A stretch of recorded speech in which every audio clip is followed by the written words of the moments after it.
اللہ اللہ اللہ اللہ اللہ اللہ اللہ اللہ الحمد للہ رب العالمین والصلاة والسلام علی حبیبہ محمد وآلہ وصحبہ اجمعین۔ اعوذ باللہ من الشیطان الرجیم، بسم اللہ الرحمن الرحیم۔ یا ایھا الذین آمنوا اذکروا اللہ ذکرا کثیرا وسبحوہ بکرۃ واصیلا۔ والذی یصلی علیکم وملائکتہ لیخرجکم من الظلمات الی النور وکان بالمؤمنین رحیما۔ تحیتہم یوم یلقونہ سلام وأعد لہم اجرا کریما۔ اللہم سبحانک لا علم لنا الا ما علمتنا انک انت العلیم الحکیم۔ مولایا صلی وسلم دائما ابدا علی حبیبک خیر الخلق کلہم۔ رب اشرح لی صدری ویسر لی امری واحلل عقدۃ من لسانی یفقہوا قولی۔ رب زدنی علما۔ مولایا صلی وسلم دائما ابدا علی حبیبک خیر الخلق کلہم۔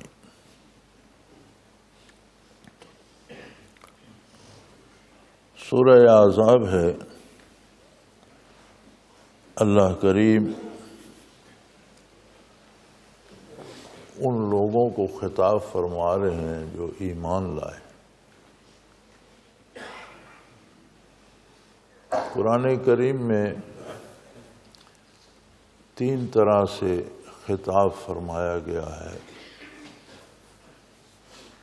کہیں اولاد آدم کو یا ایھا الناس، جہاں یہ خطاب ہے وہاں عموم پایا جاتا ہے۔ جہاں بھی یا ایھا الناس سے خطاب کیا گیا ہو وہاں ساری انسانیت کی فلاح کے اور بہتری کے احکام ارشاد ہوتے ہیں اور اس میں رہنمائی فرمائی جاتی ہے۔ دوسرا خطاب ان لوگوں کو ہے جو عظمت الہی سے انکاری ہیں، محروم ہیں۔ یا ایھا الکافرون، جہاں یہ خطاب آتا ہے وہاں غضب الہی کی بجلیاں کڑکتی ہیں اور آگے دوزخ کی اور برے انجام کی وعید ہوتی ہے۔ تیسری طرح کا خطاب قرآن کریم میں ملتا ہے ایمان والوں کے لیے، یا ایھا الذین آمنوا۔ یہ محبت الہی سے لبریز ہوتا ہے۔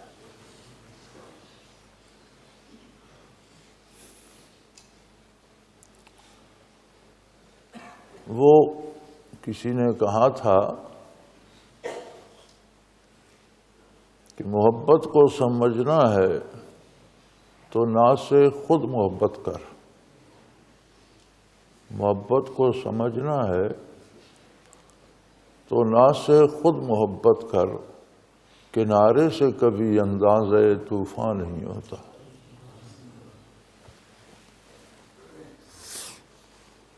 محبت ہو اور جنون کی حد تک ہو اور اس دیوانے کو محبوب مخاطب فرمائے تو پھر جا کے اندازہ ہوتا ہے کہ جہاں یہ خطاب آتا ہے یا ایھا الذین آمنوا، اس میں کتنی مٹھاس، کتنا لطف اور کتنی کرم فرمائیاں ہیں۔ جہاں یہ خطاب آتا ہے وہاں بہت خوبصورت ترین بات بتائی جاتی ہے اور مقصد حیات پہ بات کی جاتی ہے۔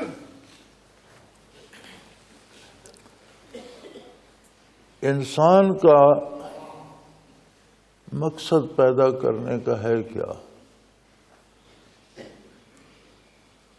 کیوں انسان کو پیدا کیا گیا؟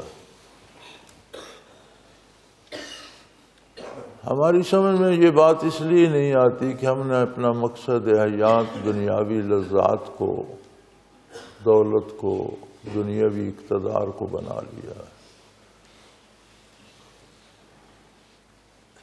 پیدا کرنے والی کی بارگاہ میں عرض کیا جائے کہ اللہ کریم تو نے یہ مخلوق، یہ انسان کیوں بنائے؟ ان کے بنانے کا مقصد کیا ہے؟ کیونکہ انسان ایک ایسی اکائی ہے کہ ساری کائنات کو اس کی خدمت پہ لگا دیا۔ وَخَلَقَ لَكُم مَّا فِي الْأَرْضِ جَمِيعًا، جو کچھ زیر زمین پر ہے سب تمہاری خدمت کے لیے ہے، تمہارے استعمال کے لیے ہے۔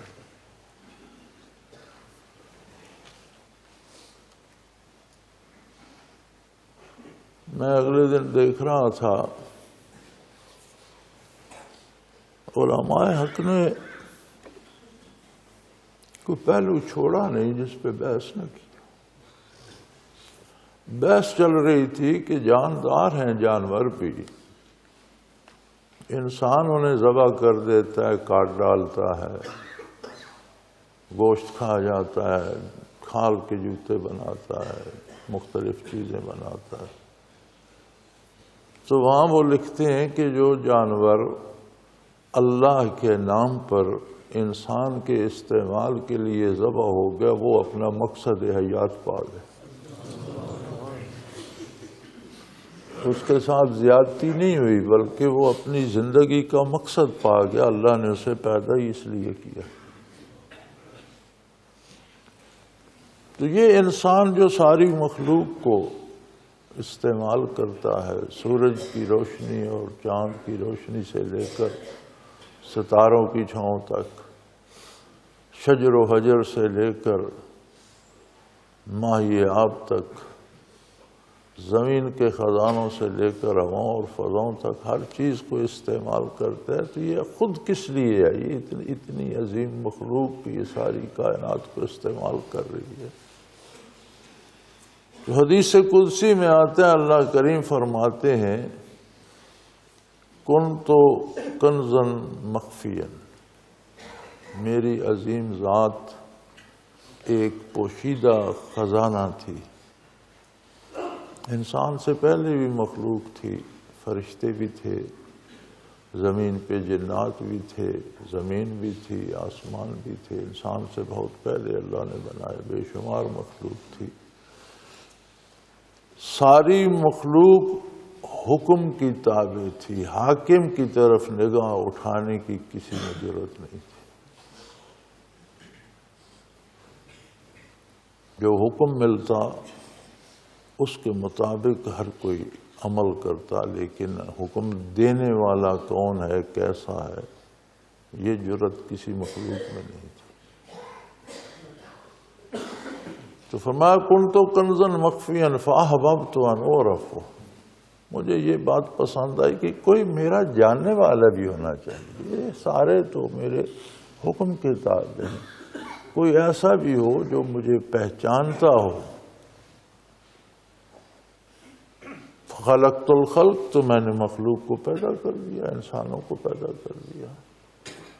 اب انسان کو وہ جرأت رندانہ دی کہ وہ سیدھا سوال کرتا ہے کہ اللہ کون ہے، کہاں ہے، کیسا ہے، میرا خالق کیسا ہے، اس کی ذات کیسی ہے، صفات کیسی ہیں۔ وہ اس کے قرب کا خواہاں ہوتا ہے، وہ اس کی بارگاہ میں حاضر ہونا چاہتا ہے، وہ اس کے روبرو کھڑا ہونا چاہتا ہے، وہ اس کا خطاب سننا چاہتا ہے، وہ اپنی گزارشات سنانا چاہتا ہے۔ وہ نیچے نہیں رکتا، سورج سے بات کر لے، ستاروں سے بات کر لے، فرشتوں سے بات کر لے، نہیں، وہ کہتے ہیں میرا سفر وہاں ختم ہوگا جہاں ذات باری سے مخاطب ہوں۔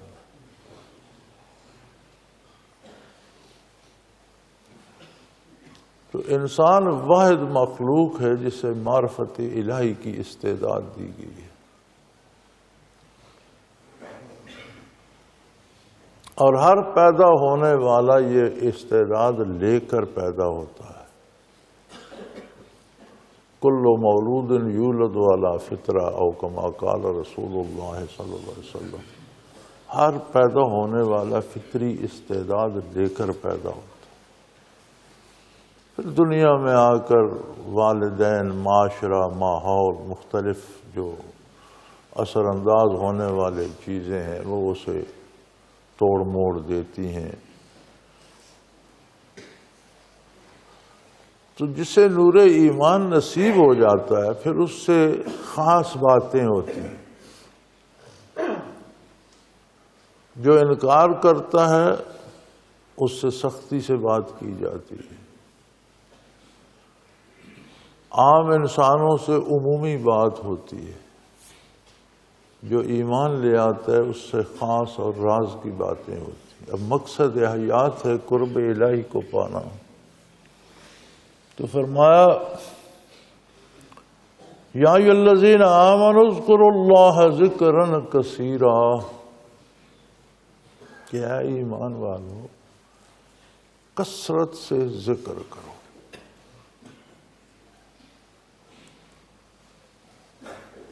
اللہ کی ذات برال ورا ہے، مخلوق جتنی بھی کامل ہو پھر مخلوق ہے،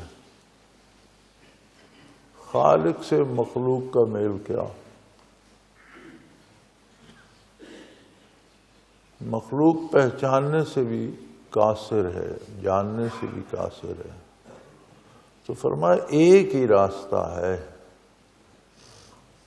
کہ تم ہمہ وقت ہر آن مجھے یاد کرتے رہو، میرا نام لیتے رہو۔ وَاذْكُرِ اسْمَ رَبِّكَ وَتَبَتَّلْ إِلَيْهِ تَبْتِيلًا، اللہ کے ذاتی نام کی اتنی تکرار کرو کہ کائنات محو ہو جائے ذہن سے اور صرف اللہ رہ جائے۔ تو یہاں حکم دیا جا رہا ہے اذکروا اللہ ذکرا کثیرا، اللہ کا ذکر بہت کثرت سے کرو۔ وسبحوہ بکرۃ واصیلا، اور صبح و شام علی الدوام ہمہ وقت اس کی پاکی بیان کرتے رہو۔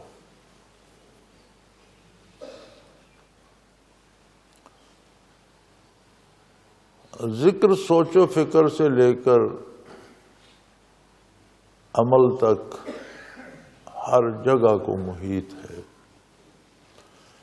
جب بندہ مومن کوئی کام کرتا ہے اور اس کام میں یہ یاد ہوتی ہے کہ اسے اللہ کے حکم اور نبی صلی اللہ علیہ وسلم کی سنت کے مطابق کیا جائے تو وہ عملاً ذکر شمار ہوتا ہے۔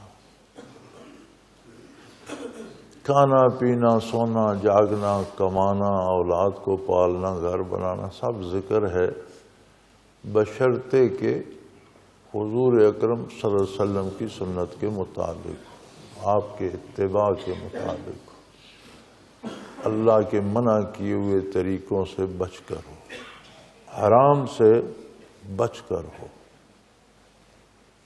تو وہ بھی ذکر ہے۔ باتیں کرنا، کام کرنا شرعی حدود کے اندر سب ذکر الہی ہے، کیونکہ اس کے ساتھ اللہ کی یاد وابستہ ہے۔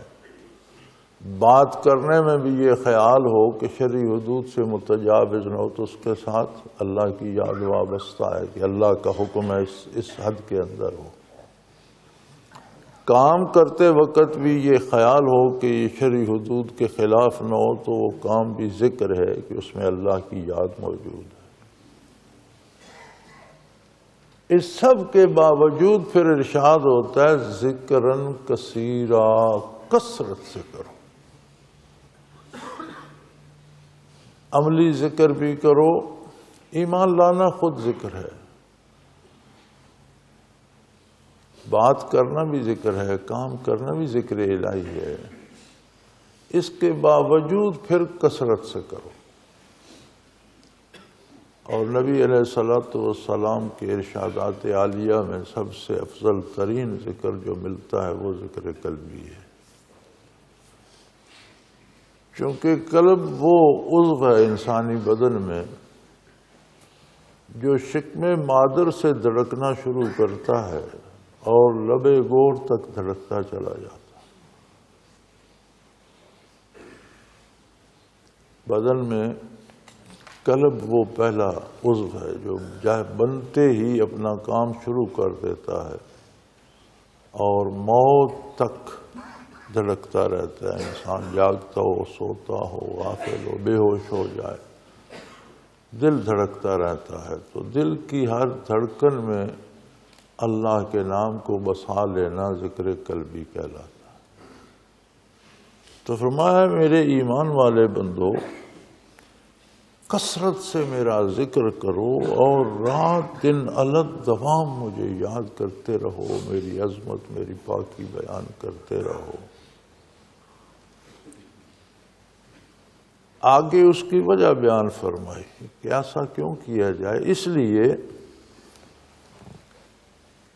کہ هو الذی یصلی علیکم، وہ ایسا کریم ہے کہ ہمہ وقت تم پر رحمتیں نازل فرماتا رہے۔ اس کی بارگاہ میں کبھی کام بند نہیں ہوتا، انقطاع نہیں آتا، کام رکتا نہیں، ہمہ وقت یصلی علیکم، تم پر رحمت نازل فرماتا ہے۔ وملائکتہ، اور اس کے فرشتے ہمہ وقت دست بدعا رہتے ہیں کہ اللہ ایمان والوں پر رحمت نازل فرما۔ وہ خود اس کی ذات تم پر مسلسل رحمت نازل فرماتی ہے، اور اس نے اپنے فرشتوں کو اس کام پہ لگا دیا کہ تمہارے لیے ہمہ وقت دست بدعا رہیں۔ لِيُخْرِجَكُم مِّنَ الظُّلُمَاتِ إِلَى النُّورِ، تاکہ دنیا کی تاریکیوں سے تمہیں نکال کر نور معرفت میں تمہاری زندگی بسر کرے۔ تمہارے اٹھنے بیٹھنے میں، تمہاری بول چال میں، تمہاری دوستی دشمنی میں، تمہارے شب و روز میں، ہر جگہ تجلیات باری کا اظہار ہو اور نور ہی نور ہو، کہیں ظلمت دکھائی نہ دے۔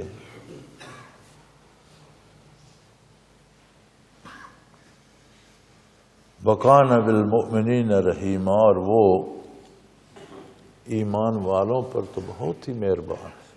اب اس سے بڑی مہربانی کیا ہوگی کہ ہمہ وقت رحمت الہی برس رہی ہے۔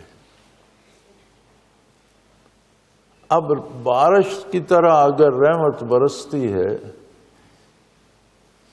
تو بارش برستی ہے تو اچھے کھیتوں میں، خوشنما کھیتوں میں فصلیں اگتی ہیں، جہاں محنت کی جاتی ہے، بیج بویا جاتا ہے، جہاں پھول لگائے جاتے ہیں پھول اگتے ہیں، اور جہاں روڑی کے ڈھیر ہوتے ہیں وہاں مزید بدبو پھیلتی ہے، جہاں چٹانیں ہوتی ہیں ان پر کوئی تھوڑی بہت مٹی ہو بھی تو بارش برستی ہے تو وہ بھی دھل جاتی ہے، چٹانیں نکل آتی ہے۔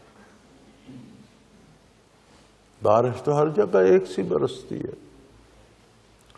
نتائج ہر چیز کی اپنی ذات کے بارے ہوتے ہیں۔ فرمایا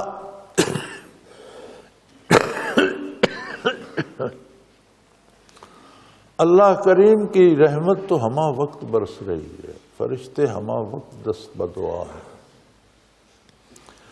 لیکن تمہاری کھیتی بھی تو سیراب ہونے کی کوئی توفیق اسے بھی تو نصیب ہو، کوئی ایسی حیثیت رکھتی ہو کہ اس رحمت الہی کو قبول کرے، اس میں پھول کھلیں، جھاڑ جھنکار نہ اگے،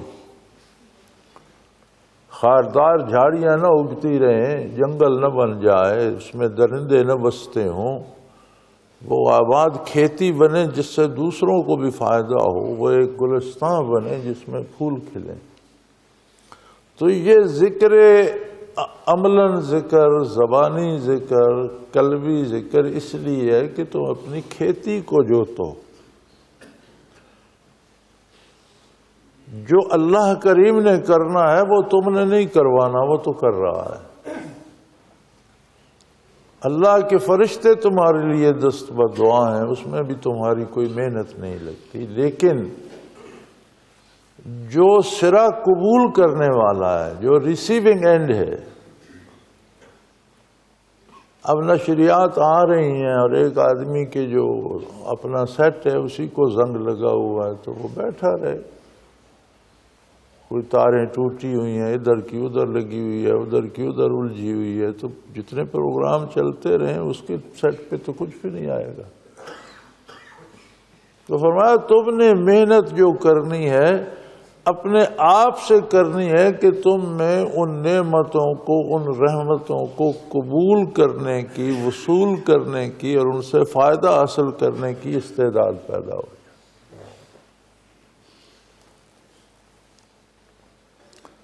ہم نے اگر حلال محنت کرنی ہے اور حلال کمانا ہے، حلال کھانا ہے، حلال سے اولاد کو پالنا ہے تو یہ اللہ پر احسان نہیں ہے۔ ہم اگر پورے خشوع و خضوع سے نمازیں، حج، روزے، تہجد، نوافل، تلاوت، تسبیحات کرتے ہیں تو یہ اللہ پر احسان نہیں ہے۔ ہم اگر نیکی کرتے ہیں، بھلائی کرتے ہیں، ذکر کرتے ہیں اور رات دن کرتے ہیں تو یہ اللہ پر احسان نہیں ہے۔ یہ ہم اپنی کھیتی سے محنت کر رہے ہیں کہ اس پر جو بارش برستی ہے اس سے بہترین فصل آئے۔ کاشتکار جب اپنی کھیتی جوتتا ہے، گرمیوں کی دوپہروں میں بھی ہل چلا رہا ہوتا ہے اور بادل بارش میں بھی کھیتی پہ کھڑا ہوتا ہے، کہیں بنے بنا رہا ہے، کہیں پانی نکال رہا ہے، رات دن محنت کرتا ہے، کیا اسے احساس ہوتا ہے کہ میں کسی پہ احسان کر رہا ہوں؟ وہ اپنے لیے محنت کر رہا ہوتا ہے۔ یہ جو عبادات اور اذکار ہیں یہ احسان نہیں ہے، یہ اپنے آپ پر محنت ہے کہ میری کھیتی بہترین پھل لائے، بہترین کھیتی ہوگی، اس میں پھول کھلیں، خارزار نہ بنے، جنگل نہ بنے، ویرانہ نہ بنے، جھاڑ جھنکاڑ اور کانٹوں والی جھاڑیاں نہ ہوگیں، بلکہ بہترین کھیتی ہوگی جو دوسروں کے بھی کام آئے۔ ایک کاشتکار کام کرتا ہے، کتنی اللہ کی مخلوق پلتی ہے، کیڑے پتنگوں سے لے کر پرندوں تک اور جانوروں سے لے کر انسانوں تک کتنی مخلوق تک وہ رزق جاتا ہے۔ اسی طرح جہاں اللہ کا ایک بندہ واقعی خلوص دل سے یہ مجاہدہ کر رہا ہوتا ہے تو آپ نے دیکھا اہل اللہ کے دم قدم سے کتنے لوگوں کی اصلاح ہوتی ہے، کتنی مخلوق کے عقائد درست ہوتے ہیں، کتنی مخلوق کے کردار درست ہوتے ہیں۔ یہ وہی کاشتکار کی مثال ہے کہ کتنی مخلوق اس سے مستفید ہوتی ہے۔ تو یہ ساری محنت و مجاہدہ اس لیے ہے کہ اللہ کریم کی طرف سے ہر مومن کے لیے ہمہ وقت رحمت کی بارش نازل ہو رہی ہے۔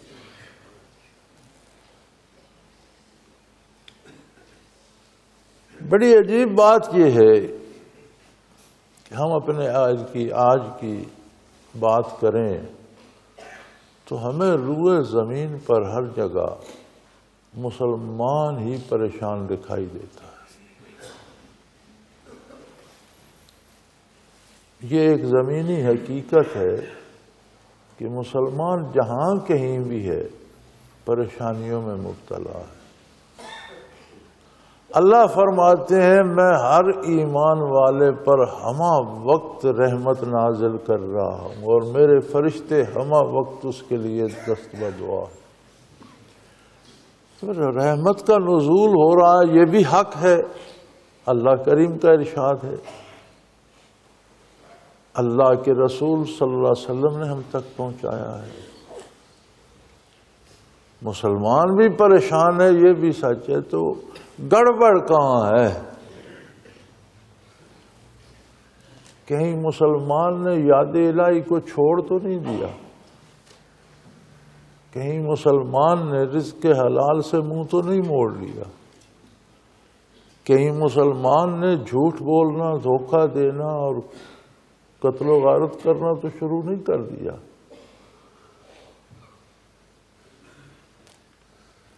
تو قصور کہاں ہے؟ بے شک بیٹھ کر تجزیہ کیجیے گا، قصور ہمارا ہے کہ ہم میں قبولیت کی استعداد نہیں رہی،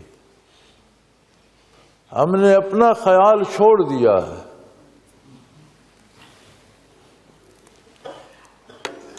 بے شمار تحریکیں اٹھتی ہیں، بڑے شور و غوغا ہوتا ہے،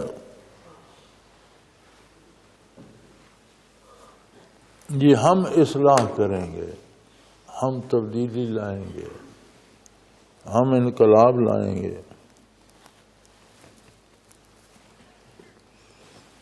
اب جو حضرات دعویٰ کر رہے ہوتے ہیں تبدیلی لانے کا، اس دعوے کے وقت بھی جو ان کا کردار ہوتا ہے وہ خلاف اسلام ہوتا ہے۔ ناچ گانے ہو رہے ہیں، نوجوان لڑکیاں لڑکے مل کر اچھل کود رہے ہیں، تو کیا خلاف اسلام کردار سے قبولیت رحمت کی استعداد پیدا ہوگی یا ضائع ہوگی؟ تو جب ضائع ہوگی تو دکھ برسیں گے یا خوشیاں آئیں گی؟ اصل کام یہ نہیں ہے کہ ایک ہجوم کو اکٹھا کر کے شور کر کے اقتدار لے لو۔ شداد نے جنت بنائی تھی، اسے جب اس کے زمانے کے اہل علم نے منع کیا خدائی دعویٰ نہ کرو، تم ایک عام انسان ہو، تمہیں اللہ کے پاس جانا ہے، وہاں دوزخ کا عذاب بھگتنا پڑے گا، اطاعت کرو گے تو تمہیں جنت نصیب ہوگی۔ جنت میں دودھ کی نہریں ہیں، شہد کی نہریں ہیں، سونے چاندی کے مکان ہیں، اس طرح کے پھل ہیں تو اس نے کہا جی میں خود جنت بنا سکتا ہوں، مجھے اللہ کی جنت کی کیا ضرورت ہے؟ اور اس نے بنوائے سونے چاندی کے مکان اور باغات اور ایسے درخت سونے چاندی کے، ان پر ہیرے جواہرات کے پھل لگائے اور دودھ شہد کی نہریں بنائی۔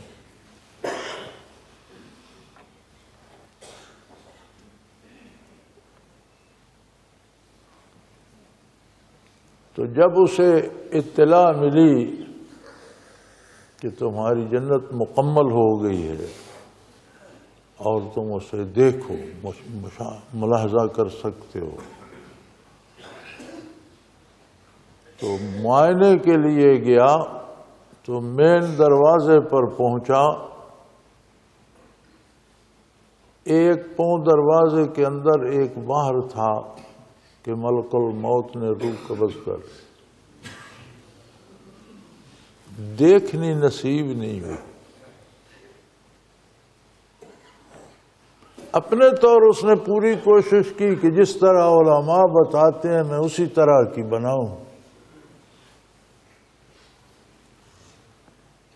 اور تاریخ میں ملتا ہے کہ ریاست میں اس نے معصوم بچیوں کی بالیاں بھی کانوں سے اتروا لی تھیں، اور لوگوں سے سونا چاندی چھین لیا تھا، مال و دولت جمع کا سارا اس پہ لگا دیا تھا۔ اللہ کی شان عجیب ہے، وہ جنت بھی ایسی غائب ہوئی کہ اس کے بعد کسی کو ملی بھی نہیں۔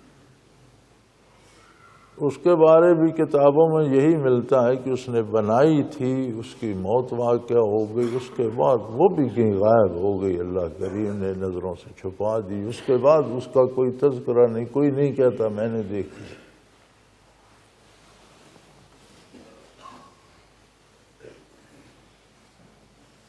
اسی طرح ہم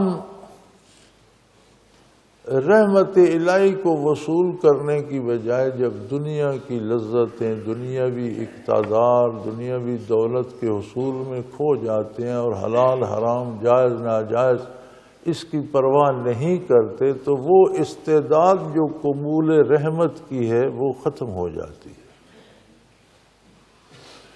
جب وجود میں دل میں قبول کرنے کی استعداد ہی نہیں، رحمت سے محروم ہوگا تو باقی زحمت ہی زحمت ہے۔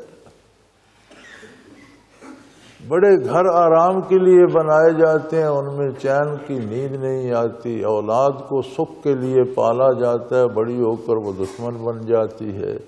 دولت جمع کی جاتی ہے اپنے آرام کے لیے، وہ دشمن بن جاتی ہے، وہ الٹی مصیبتیں پیدا کر دیتی ہے۔ تو یہ سارے کام الٹ کیوں جاتے ہیں جب ہم رحمت الہی سے محروم ہو جاتے ہیں؟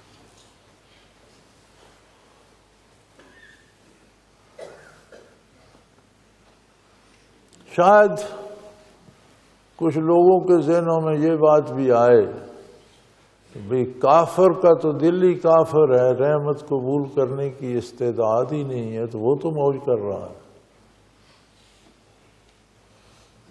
اللہ کریم نے اس کا بڑا خوبصورت جواب دیا ہے قرآن حکیم میں کہ یہ میں نے تم پر رحم کیا ہے کہ تم میں بھی انسانی کمزوریاں ہیں، اور دولت کے پیچھے سارے ادھر نہ بھاگ جاؤ، ورنہ میں چاہتا تو کافر کے در و دیوار سونے چاندی کے بنا دیتا، اور اس کے گھر سونے اور چاندی کے، اور سیڑھیاں سونے چاندی کی لگا دیتا، اور اس کے مکان اور ہیرے جواہرات سے مرصع کر دیتا، اس لیے کہ اس کے لیے صرف یہی دنیا ہے، اور اس دنیا کی ہر دولت اسے دکھ ہی دیتی ہے، آرام میں وہ بھی نہیں ہوتا۔ حکومت تو ہوتی ہے اس کے پاس، دل کا چین نہیں ہوتا، دولت ہوتی ہے اس کے پاس، سکون نہیں ہوتا، اولاد ہوتی ہے، آبرو نہیں ہوتی۔ تو دنیا کفر میں دیکھ لو، آبرو نام کی کوئی شے ہے، جہاں آبرو ہی نہیں ہے وہاں انسانی زندگی کا کوئی تصور ہے؟ جانوروں کی طرح وقت گزار رہے ہیں۔ کون کہتا ہے کہ وہ بڑے آرام اور مزے میں ہیں؟ بڑے دکھ اور تکلیف میں۔ تو اللہ کریم فرماتے ہیں کہ یہ آخرت سے محروم ہو چکے ہیں، تو میں چاہتا کہ اگر انہیں دنیا کی اتنی محبت ہے تو ان کے گھر اور مکان سونے چاندی کے بنا دیتا، لیکن یہ میں نے مسلمانوں پر رحم کیا ہے کہ کہیں یہ بھی دولت کے لالچ میں کفر کی طرف نہ چلے جائیں۔ انسانی مزاج ہے، انسان میں کمزوریاں ہیں، تو ان کمزوریوں کو مد نظر رکھتے ہوئے یہ میں نے مسلمانوں پہ احسان کیا۔ حقیقی راحت صرف ایمان کے ساتھ ہے، کفر میں راحت نہیں ہے۔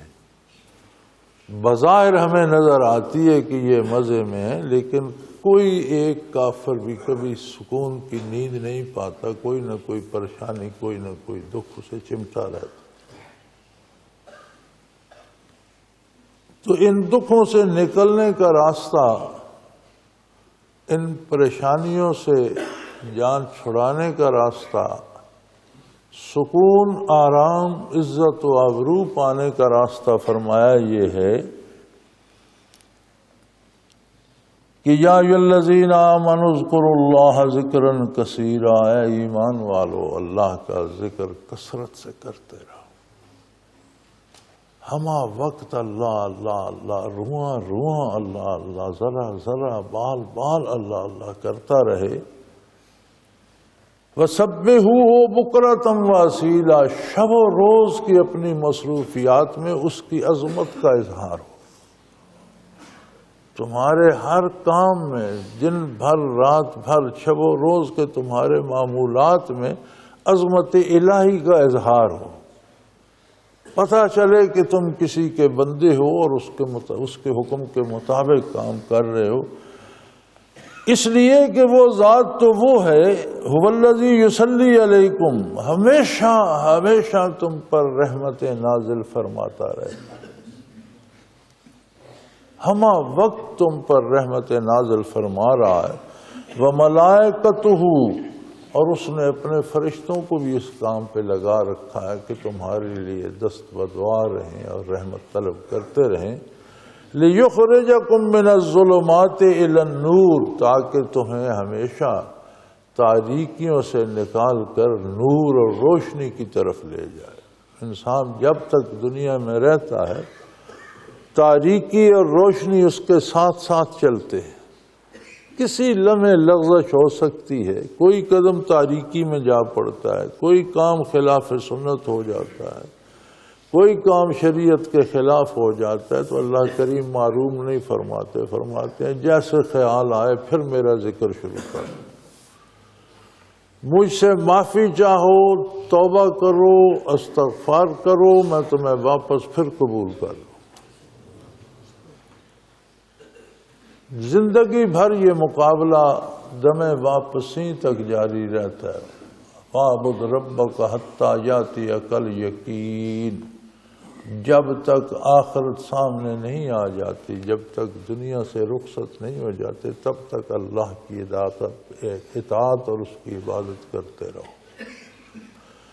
اور یہ ساری اطاعت و عبادت اپنے دل کی کھیتی سے محنت کرنے کے لیے ہے کہ باران رحمت تو ہمہ وقت برس رہی ہے، ہمیں اپنی کھیتی کو صاف کرنا ہے، اللہ اللہ کا بیج اس میں ڈالنا ہے، اسے بہترین اگانا ہے، اور دوسری خلق خدا کا بھی بھلا کرنا ہے، فائدہ پہنچانا ہے۔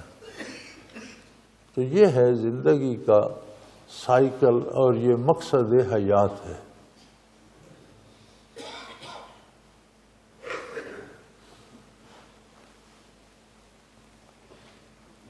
اور یہ باتیں تو فرمایا بتا دیں،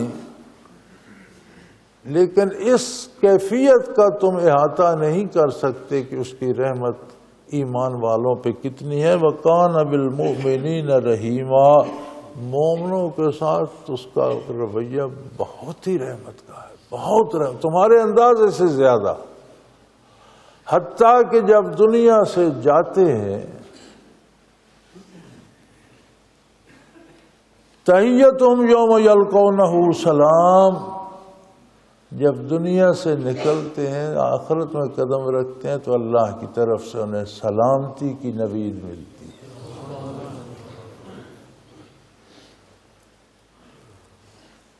تحیتہم یوم یلقونہ سلام، جس دن اس کی بارگاہ میں حاضر ہوں گے انہیں سلامتی کا تحفہ، تحیہ، تحفے کے طور پر سلامتی، ہر طرح کی سلامتی جب اللہ کی طرف سے آئے گی تو انہیں تحفے کے طور پر ملے گی۔ وَأَعَدَّ لَهُمْ أَجْرًا كَرِيمًا، اور ان کے وہم و گمان سے زیادہ ان کے لیے معاوضہ اور اجر بنا رکھا ہے۔ جو کچھ انہوں نے کیا وہ محدود ہے، اس کی عطا کی حد کوئی نہیں، اس نے جو معاوضہ، جو انعام، جو نعمتیں انہیں عطا کرنی ہیں اس کے بارے تو وہ سوچ بھی نہیں سکتے۔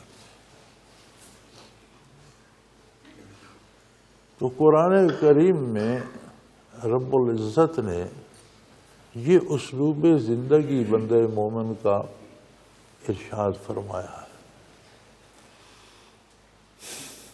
ہم دعویٰ تو کرتے ہیں میں اللہ کی طلب کے لیے کر رہا ہوں، دعویٰ تو کرتے ہیں یہ کام میں اللہ کی محبت میں کر رہا ہوں، اللہ کو پانے کے لیے کر رہا ہوں، لیکن ہر وہ دعویٰ باطل ہے جو قرآن سے متصادم۔ قرآن کریم نے ایک سادہ سے جملے میں ساری زندگی کی حقیقت ارشاد فرما دی ہے۔ فرمایا میرے حبیب نے بتا دیجئے، آپ ارشاد فرما دیجئے سب انسانوں سے، قل ان کنتم تحبون اللہ، فرما دیجئے لوگو اگر تمہیں اللہ کی محبت کا دعویٰ ہے اور تم کہتے ہو میں اللہ کی محبت میں کر رہا ہوں، تو ایک ہی راستہ ہے، فاتبعونی، میرا اتباع کر۔ محبت الہی کو پانے کا صرف ایک راستہ ہے کہ شریعت مطہرہ کی پابندی کر لو، میرے نقش قدم کو حرز جاں بنا لو، میرا اتباع کر لو۔ میرا اتباع کرنے سے یہ ہوگا کہ تم تو دعویٰ لیے پھرتے ہو نا کہ اللہ میرا محبوب ہے اور میں اللہ سے محبت کرتا ہوں۔ جب میرا اتباع کرو گے یحببکم اللہ، اللہ تمہیں اپنا محبوب بنا لے گا۔ تمہارا دعوی محبت اپنی جگہ، تم دعویٰ کرو گے تو انسانی حیثیت کے مطابق کرو گے، اپنی سوچ و فکر کے مطابق کرو گے، اپنی استطاعت کے مطابق کرو گے، لیکن تم میرا اتباع کر کے دیکھو یحببکم اللہ، تم اللہ کے محبوب بن جاؤ گے۔ وَيَغْفِرْ لَكُمْ ذُنُوبَكُمْ، اس راہ میں جو لغزشیں ہوں گی وہ بھی معاف کر دے گا۔ بتقاضائے بشریت تمہیں ٹھوکریں لگیں گی، تم سے غلطیاں ہوں گی، تم سے گناہ ہو جائے گا، معاف فرما دے گا کہ میرے نبی کے اتباع کی کوشش تو کر رہا ہے، اگر اس سے ٹھوکر لگ گئی تو معاف کر۔ تو میرے بھائی، زندگی کا ایک ہی راستہ ہے جو اللہ نے بتا دیا ہے کہ بندہ مومن پر ہمہ وقت نزول رحمت ہوتا ہے۔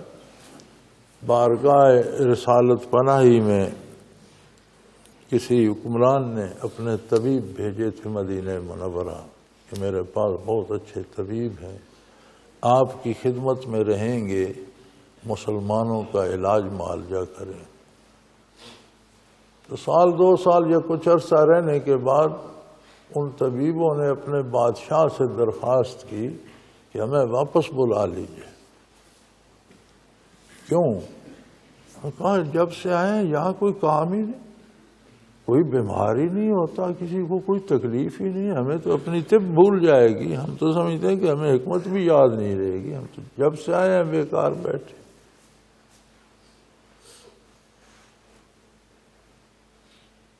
کمال عجیب بات نہیں ہے کہ ریاست اسلامی میں بیماری کوئی نہیں، وہ رحمتیں وصول کرتے تھے، ان کے قلوب اور سینے منور تھے، ان کے دل روشن تھے، تو نہ صرف باطنی اصلاح ہوتی تھی، ان کے ظاہری وجود بھی صحت مند اور سلامت رہتے تھے، طبیبوں کی ضرورت نہیں پڑتی تھی۔ چلو ہم کمزور سہی، زمانہ بہت دور کا سہی، اس سب کے باوجود ہمیں نسبت تو ہے نا محمد الرسول، کلمہ تو انہی کا پڑھتے ہیں، نبی ہمارے اب بھی وہی ہیں، قیامت تک وہی ہیں، رسول ہمارے بھی وہی ہیں۔ 100% نہ صحیح، کچھ 5% تو ہم بھی ٹھیک ہو جائیں، کچھ ہمارے ذہنوں سے بھی یہ خوف نکل جائے، کچھ ہمارے دلوں میں بھی سکون پیدا ہو، کچھ ہماری عبادتوں میں بھی ٹھہراؤ آ جائے، ہمیں بھی رزق حلال نصیب ہو، ہمیں بھی نیکی کی توفیق، کچھ تو ہو۔ تو اگر کچھ بھی نہیں ہے تو یہ ہماری اپنی کمزوری ہے، چونکہ اللہ کریم تو فرماتے ہیں کہ میں نے رحمتوں کا دروازہ بند نہیں کیا، میری بارگاہ سے ہم وقت نزول رحمت جاری ہے، میرے فرشتے ہم وقت تمہارے لیے دعائیں کر رہے ہیں، اور چاہتے یہ ہیں کہ اگر تم ظلمت میں گر بھی گئے ہو پھر بھی تمہیں نکال کر نور کی طرف لے جائیں، لِيُخْرِجَكُم مِّنَ الظُّلُمَاتِ إِلَى النُّورِ، تمہارا سفر برائیوں سے نیکی کی طرف شروع ہو جائے۔ 10 گناہ کرتا ہے، 9 پہ بھی آ جائے تو سفر تو شروع ہو گیا، چل تو پڑا، 8-7 پہ بھی آ جائے تو راستہ تو چل پڑا۔ تو اللہ کریم دستگیری فرماتے ہیں، یاد رکھیں دین واحد نعمت ہے جو ہر ایک کا اپنا ہے۔ ہم نے تو یہ سمجھ لیا ہے نا کہ دین مولویوں کا ہے، دین پیروں کا ہے، ہم جا کر پیر صاحب کو پیسے دیں، نماز روزہ وہ کرتے رہیں کہ ہمیں بخشوائے، ایسی کوئی بات نہیں۔ پیر بھی اتنا ہی مکلف ہے جتنا مرید مکلف ہے، اور مولوی صاحب بھی اتنے ہی مکلف ہیں جتنا ہر مقتدی مکلف ہے۔ ہر فرد کا ذاتی معاملہ ہے اللہ رب العزت کے ساتھ، ہر فرد کا ذاتی معاملہ ہے محمد الرسول اللہ صلی اللہ علیہ وسلم کے ساتھ، ہر فرد ذاتی طور پر حضور کا امتی ہے۔ ہر فرد نے اپنا معاملہ اللہ اللہ کے رسول کے ساتھ سیدھا رکھنا ہے۔ مولوی کی ضرورت ہمیں اس لیے ہے کہ وہ ہمیں اللہ اللہ کے رسول کا راستہ بتائے۔ پیر کی ضرورت ہمیں اس لیے ہے کہ صرف ظاہری راستہ نہ بتائے۔ پیر پر دوہری ذمہ داری ہے کہ ظاہری راستہ بھی بتائے، کیفیات باطنی بھی لے کر دے۔ اگر مولوی صاحب صحیح نہیں بتاتے تو اللہ ان سے حساب لے گا۔ اگر پیر صاحب اپنی ذمہ داری پوری نہیں کرتے تو پتہ تب چلے گا جب جواب طلبی ہوگی۔ لاکھوں انسانوں کی گمراہی کا سبب جسے قرار دیا جائے گا اس کا حشر کیا ہوگا؟ یہ بات صرف نذرانے لے کر کھانے تک ختم نہیں ہو جائے گی، یہ تو ایک ایک بندے کا حساب دینا پڑے گا۔ ہمارا دور عام گمراہی کا دور ہے، اور یہ ایسا عجیب زمانہ ہے کہ اس میں گمراہی پہ فخر کیا جاتا ہے، اور گمراہی کو روشن خیالی کا نام دیا جاتا ہے، اور نیکی اور بھلائی کو کہتے ہیں یہ پرانی باتیں، قدامت پسندی ہے۔ ایک ایک بندے سے بیعت لیتے ہوئے دل لرز جاتا ہے کہ یا اللہ اس کی جواب دہی کون کرے گا، کیسے کریں گے؟ اس ڈر سے میں تو بیعت لے لیا کرتا ہوں کہ چلو کہیں منسلک ہو جائے، کوئی نیکی کر لے، شاید عقائد کی اصلاح کر لے، ہو سکتا ہے اللہ اعمال کی اصلاح کر دے۔ فضا میں بھٹک رہا ہے، کوئی گمراہ اچک لے گا تو بیچارہ مارا جائے گا۔ لیکن جب یہ خیال آتا ہے کہ اتنے لوگوں کی طرف سے پیش ہونا پڑے گا تو بدن لرز جاتا ہے کہ کیا ہوگا۔ ایک اپنی ذات کی فکر کھا جاتی ہے تو اتنی مخلوق کا جواب کون دے گا، کیسے دے گا؟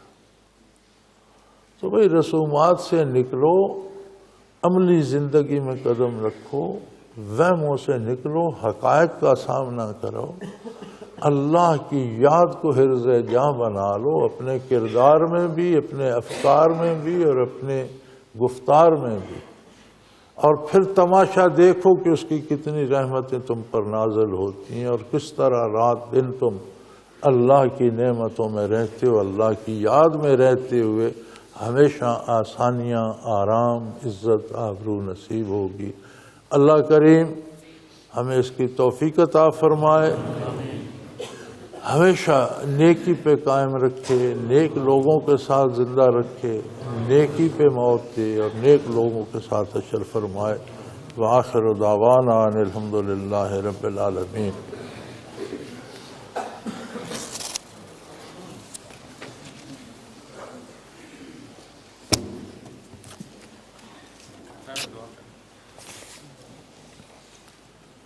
الحمدللہ رب العالمین، والصلاة والسلام علی حبیبہ محمد وآلہ وصحبہ اجمعین۔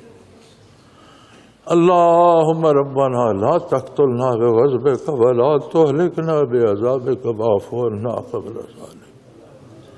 اللہم ربنا لا تسلط علینا من لا یرحمنا، انت ولینا فی سفرنا وحضرنا فی مالنا واہلنا، انت ولینا فی الدنیا والآخرہ، توفنا مسلمین والحقنا بالصالحین۔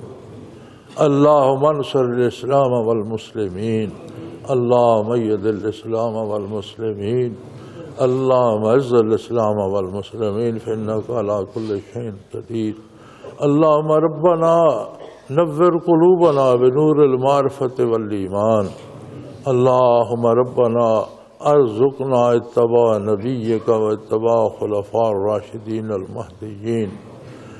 اللہم ربنا علیک توکلنا و الیک انبنا و الیک المصیر۔ اللہم صلی علی سیدنا و مولانا محمد وعلی آل سیدنا و مولانا محمد وبارک وسلم وصلی علیہ وصلی اللہ تعالی علی حبیبہ محمد برحمتک یا اللہ اللہ اللہ اللہ اللہ اللہ اللہ اللہ۔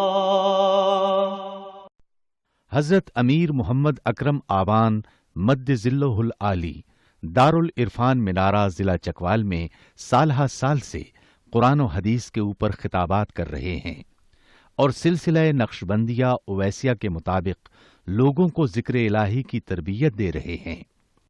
وہ قرآن پاک کی تفسیر ترتیب وار بیان کر رہے ہیں۔ تفسیر قرآن کو وہ موجودہ ملکی اور بین الاقوامی حالات کے مطابق بیان کرتے ہیں۔ موٹر وے سے کلر کہار کے انٹرچینج سے نکلتے ہوئے کلر کہار کی جھیل سے ہوتے ہوئے میانی، بوچھال اور نورپور سے گزرتے ہوئے دارالعرفان منارہ پہنچ سکتے ہیں۔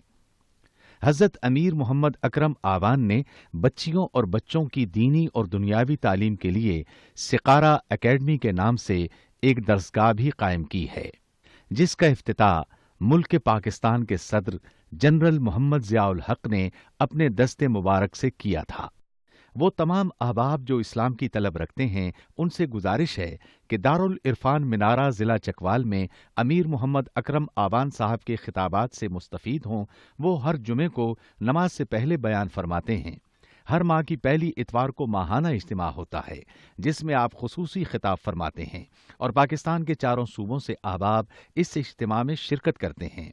اس کے علاوہ یہاں سال میں 2 مرکزی اجتماعات بھی ہوتے ہیں، ایک رمضان المبارک میں اعتکاف کا اجتماع اور دوسرا جولائی اور اگست میں 40 دن کا اجتماع ہوتا ہے جس میں روحانی تربیت کی جاتی ہے۔ اپنا خون سیماب دے کر اتنا ہم کر جائیں گے، نام آقا کا چمن میں پھر رقم کر جائیں گے۔